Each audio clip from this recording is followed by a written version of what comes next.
नमस्कार, आप देख रहे हैं नेशनल इंडिया न्यूज और मैं हूं आपके साथ सद्दाम करीमी। मार्च अप्रैल में 5 राज्यों में विधानसभा चुनाव होने हैं। इसमें पश्चिम बंगाल की सबसे अधिक चर्चा हो रही है। राज्य की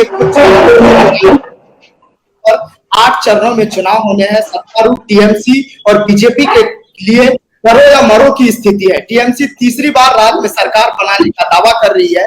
वही भारतीय जनता पार्टी का कहना है कि इस बार वो तृणमूल कांग्रेस को सत्ता से बेदखल करके रहेगी। वही दूसरी तरफ किसान आंदोलन का भी क्या बंगाल में भविष्य है, इस पर भी हम चर्चा करेंगे। आज तो हमारे साथ मेहमान जुड़ चुके हैं। इस पर बारीकी से समझाने के लिए हमारे दर्शकों को हमारे साथ इरफान खान, टीएमसी समर्थक और सोशल एक्टिविस्ट हमारे साथ मौजूद है।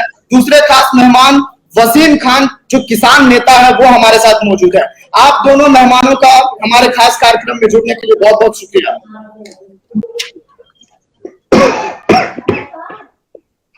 इस चर्चा की शुरुआत आपके पास आपसे समझने की कोशिश करूंगा। नारा दे रही है खेला हो वो, क्या समझाना चाहते हैं जनता को? देखिए सदाम साहब, हम सभी हिंदुस्तान के जितने भी लोग हैं और सारी दुनिया के लोगों को यह पता है बहुत अच्छी तरह से कि बीजेपी का जो मोटिव है, जो बीजेपी जिस अंदाज से राजनीति कर रही है हिंदुस्तान में, उसके अंदाज से हम सभी वाकिफ हो चुके हैं, सारी दुनिया वाकिफ हो चुकी है। बल्कि ऐसा कहें कि सारी दुनिया में बीजेपी की राजनीति की वजह से आज देश बदनाम हो रहा है, राजनीति बदनाम हो रही है हिंदुस्तान की एकता, अखंडता, भाईचारगी बदनाम हो रही है, हिंदुस्तान की डेमोक्रेसी बदनाम हो रही है। दीदी ने जो बोला कि खेला हो बे, इसके पीछे वो खेल है जिससे हमारे वेस्ट बंगाल, कम से कम हमारे वेस्ट बंगाल की राजनीति सही राह पर चलती रहे। हमारे यहाँ जो वेस्ट बंगाल में हिंदुस्तान के कोने कोने के लोग रहते हैं, हर कास्ट, हर धर्म, हर मजहब के लोग यहाँ रहते हैं। बड़ा शांति और सुकून है हमारे वेस्ट बंगाल में हिंदुस्तान के अदर दूसरे स्टेट्स के बनिस्बत। तो दीदी ये चाहती है कि हम ऐसा खेल खेलेंगे कि जिससे हमारी एकता और अखंडता पर और देश की संप्रभुता पर, देश की राजनीति पर, देश की भाईचारगी पर और डेमोक्रेसी पर, हमारी कॉन्स्टिट्यूशन पर किसी तरह का कोई बीजेपी इफेक्ट नहीं डाल सके, खास करके मगरबी बंगाल में। यही है खेल हमारी दीदी का। और हम जो नफरत की राजनीति जो बीजेपी ने आज 2014 के बाद से इतनी गहराई तक जो नफरत की राजनीति की है बीजेपी ने, हम इस राजनीति से मगरबी बंगाल की आवाम को निकालेंगे, ये दीदी का संकल्प है। और यही खेल हम दीदी खेल रही है मगरबी बंगाल में, जो हर लिहाज से सही है, बिल्कुल सही है, लोग सपोर्ट कर रहे हैं इसको। जी बिल्कुल, निश्चित तौर पे लगातार जो है ममता बनर्जी वो व्हील चेयर से प्रचार कर रही है और जो उनको चोट लगा है उसको भी लेकर कई आरोप प्रत्यारोप लगाए जा रहे हैं। लेकिन दोबारा मैं आपके पास लौटूंगा। इससे पहले वसीम खान साहब, मैं आपके पास आना चाहूंगा। किसानों का क्या भविष्य दिख रहा है? बंगाल में जाकर के रैलियां कर रहे हैं, खामियां की वजह से हमारा संपर्क टूट रहा है और उसके बाद संपर्क टूट चुका है, लेकिन दोबारा संपर्क साधने की कोशिश करेंगे।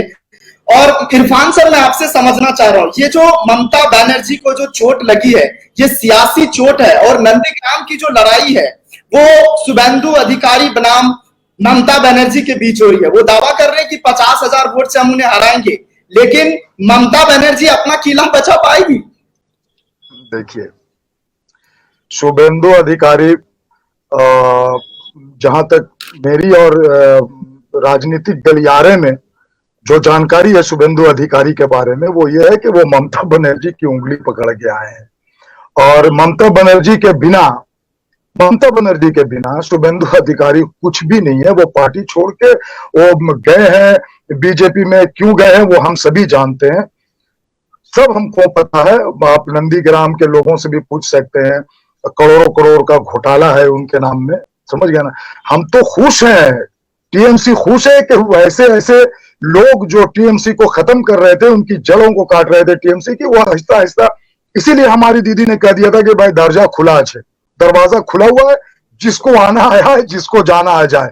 अगर किसी तरह का कोई इफेक्ट पड़ने का खदशा या खतरा रहता किसी भी तरह का, तो आपको पता है कि ममता बनर्जी शुभेंदु अधिकारी को मनाने की एक बार भी कोशिश जरूर करती। इसका मतलब साफ जाहिर है, ममता के बिना शुभेंदु कुछ भी नहीं है मगरबी बंगाल में। और शुभेंदु अधिकारी को मैं की कामना करूंगा कि वो उनकी सद्बुद्धि उनकी वापिस आए। वो टीएमसी के युवराज हुआ करते थे, टीएमसी ने उनको वो मकाम दिया था कि टीएमसी के वो युवराज थे। आज युवराज का ये हाल है तो खुद उनको शर्म आनी चाहिए। क्या बीजेपी में ये मकाम उनको मिलेगा? और रह गई 50,000 वोट से जीतने की बात, तो मैं आपको बता दूं 2011 में भी टीएमसी के नाम पर ही वोट हुआ था, और 2011 में भी टीएमसी के नाम पर ही शुभेंदु अधिकारी और 10 दूसरे जीते थे, ममता बनर्जी के नाम पर ही जीते थे।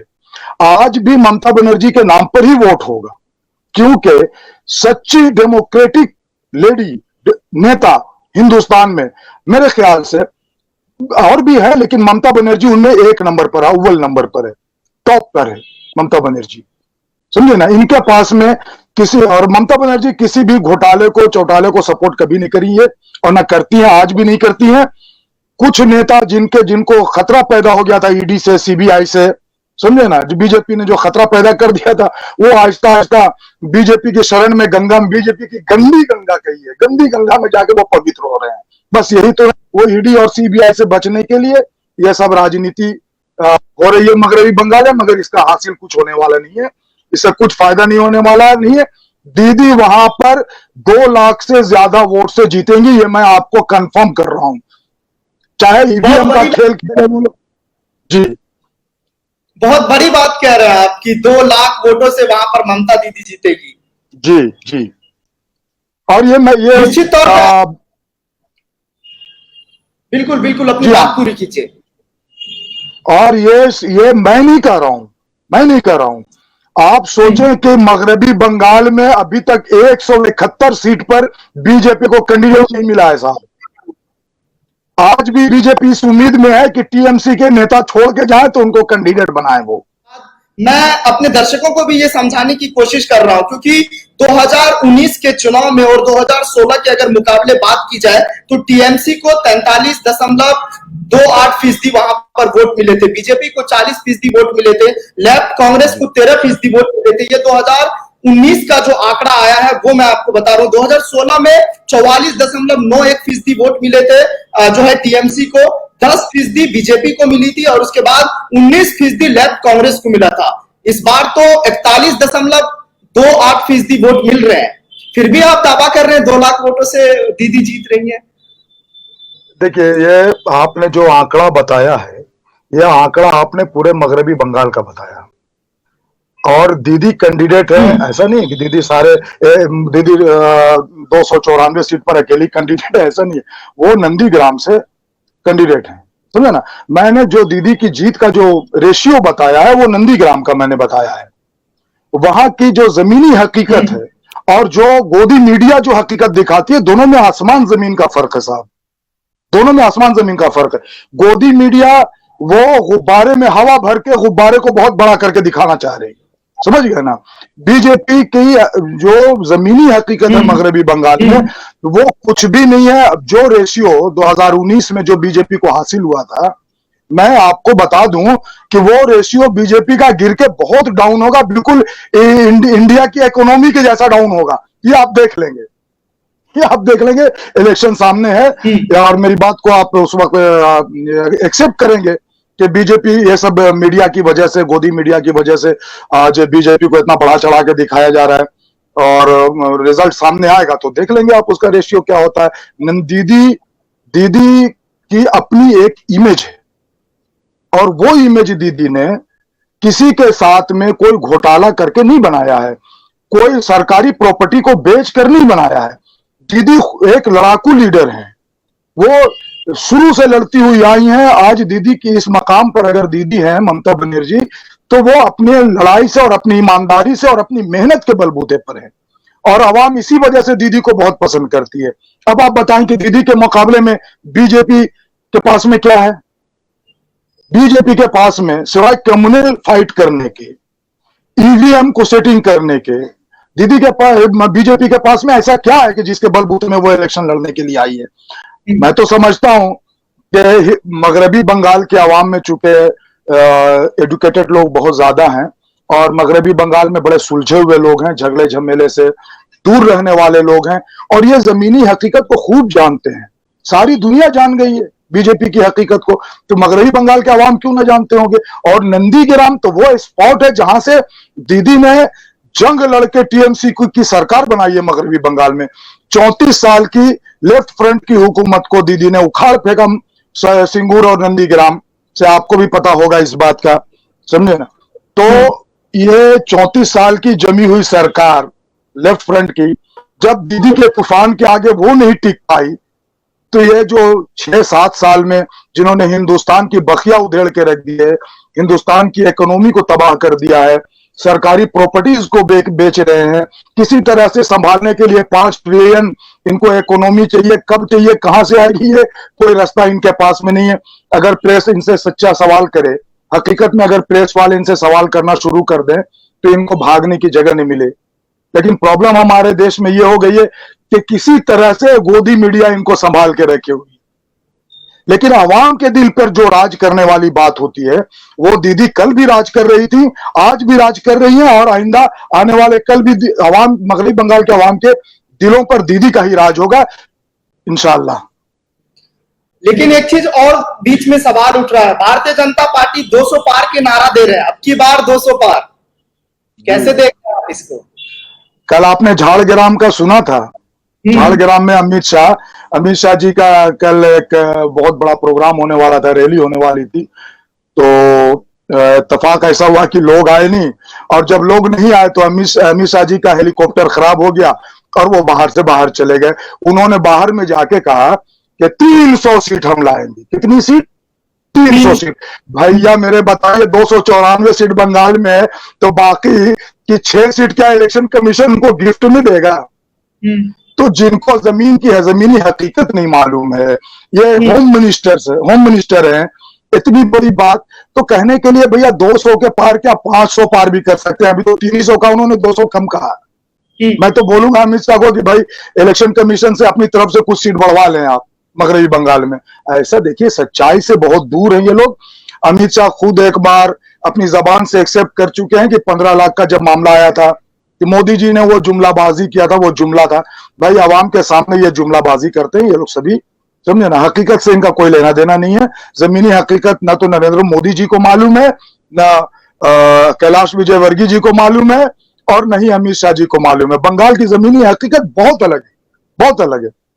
और जमीनी हकीकत पर मैं तो कहता हूं कि मीडिया वालों को पूरी फौज आज मगरबी बंगाल में, नेशनल मीडिया, गोदी मीडिया की बंगाल में लगी हुई है, लेकिन हकीकत पर जितना पर्दा डाला जा रहा है, इसकी एक मिसाल मैं बताऊं। जब ट्रंप आए थे गुजरात में, तो गरीबों को छुपाने के लिए जिस तरह से पर्दा लगाया गया था, आज मगरबी बंगाल की हकीकत को छुपाने के लिए मीडिया वही पर्दा लगा रही है। हकीकत कुछ और है साहब। हकीकत ये है कि हम टीएमसी है और टीएमसी आइंदा भी रहेगी। जी, ममता बनर्जी मुखर होकर आवाज उठा रही है, रैलियां कर रहे हैं, व्हील चेयर से चुनाव प्रचार कर रहे हैं, 20-25 किलोमीटर की वो रोड शो कर रहे हैं, 5-5 किलोमीटर के रोड शो कर रहे हैं, क्योंकि हाजरा का वो तस्वीर हमने देखा, और उसके बाद नंदीग्राम में भी उन्होंने रैली की। और उसके बाद जिस तरीके से सवाल ये उठ रहा है अब कि पिछली बार 293 सीटों पर टीएमसी चुनाव लड़ी थी, इस बार 291 सीटों पर वो लड़ रहे हैं। पिछली बार 211 सीट जीत करके टीएमसी लाई थी, हालांकि बीजेपी को 44 सीटें मिली थी। आपके मुताबिक आप जगह जगह रैलियां में जा रहे हैं, जनसभा को संबोधित कर रहे हैं, जनता की नब्ज को टटोल रहे हैं, आपके मुताबिक टीएमसी को कितनी सीटें मिल रही है? देखिए, हम आपको बता दें कि हम लोग पूरी उम्मीद है कि इस बार 2021 के जनरल असेंबली इलेक्शन में हम लोग 221 से ज्यादा सीट लाएंगे। 221 से ज्यादा सीट आएगी हमारी, 221 सीट, इससे ज्यादा, हाँ उम्मीद है। और चूंकि हम लोगों ने काम किया, टीएमसी ने काम किया है, हम तो जुमलाबाजी पर वो नहीं मांग रहे, हम लोगों से फ्रॉड नहीं कर रहे, हम लोगों को सपना नहीं दिखा रहे। हमने जो काम हमारी दीदी ने किया है, श्रीमती ममता बनर्जी ने लगातार किया है। आपको मैं एक छोटी सी बात बताऊं कि दीदी की लाई हुई स्कीम जिसे कन्याश्री कहा जाता है, आज मगरबी बंगाल ही नहीं हिंदुस्तान में वो पहली ऐसी स्कीम है जिससे हमारी बहन बेटियों को बहुत फायदा हुआ, जिसकी यूएनओ से उस स्कीम को अवार्ड दिया गया, नेशनल लेवल पर उस स्कीम को सराहा गया। तो ऐसी करीब करीब 28 स्कीम है जो प्रेग्नेंट लेडी है उससे लेके विडो लेडी तक, सीनियर सिटीजन तक दीदी ने लाइन से स्कीम दिया है, निकाला और सबको फायदा पहुंचा है इक्वली। कोई यहां कोई पॉलिटिकल इशू नहीं बनाया गया, इसको कोई कम्युनल इशू नहीं बनाया गया, कहीं हम लोगों ने नहीं देखा। एक यकसा तौर पे आवाम के लिए काम हुआ है सभी का। अभी हेल्थ का जो कार्ड हुआ, स्वास्थ्य साथी का, तकरीबन 10 करोड़ लोगों को दीदी ने ये स्वास्थ्य साथी कार्ड देने का वादा किया, जो इलेक्शन की वजह से रुक गया है अभी। फिर इलेक्शन के बाद में इंशाल्लाह सरकार बनी तो फिर आगे वो काम होगा। 5 लाख करके हेल्थ इंश्योरेंस दिया जा रहा है। हमारे मोदी जी का 2 लाख रुपया इंश्योरेंस था, दीदी ने 5 लाख रुपया दिया और वो काम हो रहा है। इफेक्टेड उसको वो कार्ड मिलते ही इफेक्टेड हो गया, कार्ड मिला और लोगों ने अपना काम शुरू कर दिया। हालांकि इसको भी बदनाम करने के लिए मोदी मीडिया ने बड़ी कोशिश की, हॉस्पिटल के सामने लेके जाके लोगों से पैसा वैसा दे के ये सब कराया, लेकिन जमीनी हकीकत यह है कि लोग इससे बेनिफिट उठा रहे हैं। और दीदी तो काम पर वोट चाहिए, काम पर वोट मांग रही है। नरेंद्र मोदी जी के पास, बीजेपी के पास में वो कौन सा काम है जिसका नाम लेके 2-4 काम का नाम लेके वो वोट मांग के देख लें तो 2-4 काम, वो भी मगरबी बंगाल को छोड़ दीजिए, नेशनल लेवल पर 2-4 काम गिना दें, नेशनल लेवल की बात भी छोड़ दीजिए, खुद बीजेपी के स्टेट के वो 2-4 काम गिना दें जिसकी वजह से वहां की आवाम उनको वोट दे, मगरबी बंगाल की आवाम उनको वोट दे। गुजरात मॉडल ही दिखा दें, वो तो जैसे गुजरात मॉडल ही दिखा दें। वो तो कहते हैं कि हिंदू हमारे साथ है, मुस्लिम टीएमसी के साथ है, ऐसे आरोप लगता है बीजेपी का। भाई मगरबी बंगाल में मुसलमान जो है, मगरबी बंगाल में मुसलमानों की पॉपुलेशन 27%, ठीक है ना, 27% मुस्लिम है, तो बकिया कौन है टीएमसी के साथ? बाकी जो लोग हैं वो कौन है?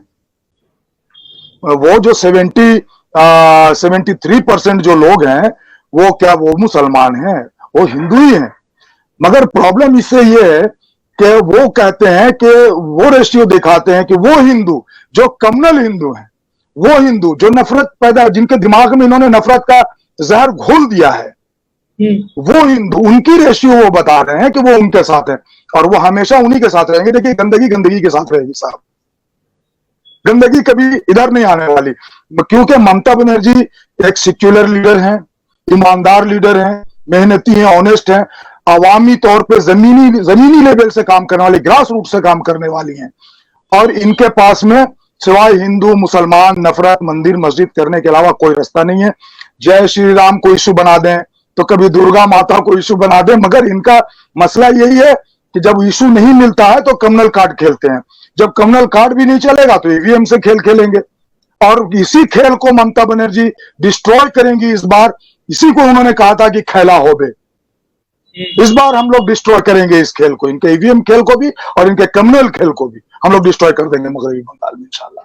तो ये हमारे साथ इरफान खान जो है टीएमसी समर्थक और सोशल एक्टिविस्ट थे, जिन्होंने सभी सवालों के जवाब बारीकी अंदाज में दिए और जिनका साफ तौर पे कहना है कि हम जो है टीएमसी जो है बंगाल में 221 सीट वहां पर जीत रही है। और ओपिनियन पोल, एबीपी सीएनएक्स का ओपिनियन पोल भी यही कह रहा है कि तीसरी बार ममता बनर्जी सत्ता में वापसी हो रही है, लेकिन उनका साफ तौर पे कहना है कि टीएमसी 221 सीटें से जीत रही है। बहुत शुक्रिया हमसे बात करने के लिए, आपने मुझे महत्वपूर्ण समय दिया। तो अगर आपको पसंद आया हो तो इसे लाइक करें, कमेंट करें, शेयर करें और हाँ, हमारे चैनल को सब्सक्राइब करना ना भूलें ताकि देश विदेश से जुड़ी खबरें आप मिस ना करें, क्योंकि कोरोना काल में 2 गज दूरी, मास्क है जरूरी। नमस्कार।